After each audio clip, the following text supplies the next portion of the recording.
Bonjour, bienvenue dans votre météo financière de rentrée. On va commencer par un bilan de tout ce qui s'est passé depuis le début de l'année et puis on va dresser quelques perspectives pour la suite.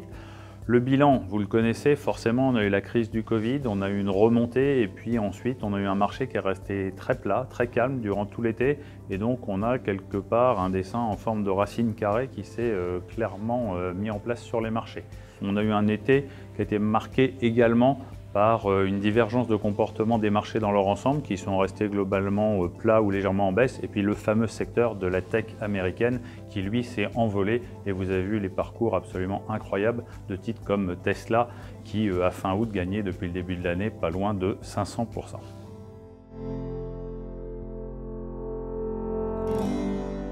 On va maintenant passer aux perspectives pour la fin d'année et on va résumer avec des termes simples, on va dire que nous sommes raisonnablement optimistes. Pourquoi ?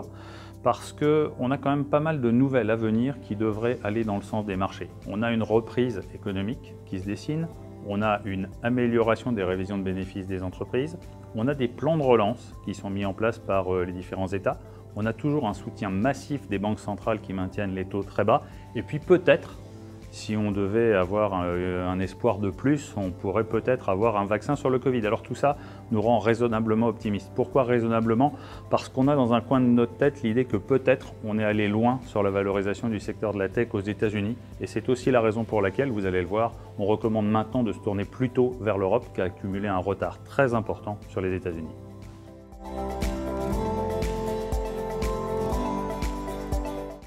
Après un été finalement assez calme sur les marchés financiers, notre profil Sérénité, lancé en avril dernier, a finalement répondu en grande partie aux attentes en permettant une prise de risque assez limitée et atténuant les phases de baisse. Pour rappel, ce profil est composé à hauteur de 35% d'unités de compte, composées à la fois de fonds patrimoniaux et d'un fonds action international. Au sein de notre gamme patrimoniale, Carmignac Patrimoine réalise une très belle performance depuis le début de l'année, entre 6 et 7%.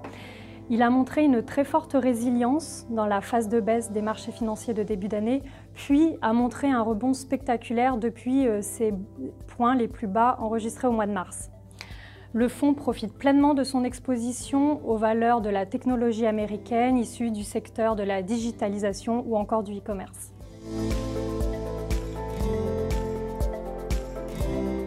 Dans ce contexte, nous souhaitons maintenir une allocation équilibrée sans accroître la prise de risque, le fort rebond des marchés ayant déjà été constaté. Ce fort rebond des marchés a été largement tiré par les grandes valeurs de la technologie américaine. Certains de nos fonds en ont d'ailleurs profité, comme c'est le cas pour le fonds Pictet Global Megatrend Selection. Actuellement, nous préférons les supports actions plutôt cycliques avec des valeurs européennes qui pourraient bénéficier d'une forme de rattrapage par rapport aux valeurs américaines. Ainsi, à court terme, nous vous recommandons le support Medi-Action qui pourrait pleinement bénéficier de nouveaux plans de relance budgétaires et monétaires. Retrouvez l'ensemble de notre gamme d'unités de compte dans l'espace Patrimoine et Finances.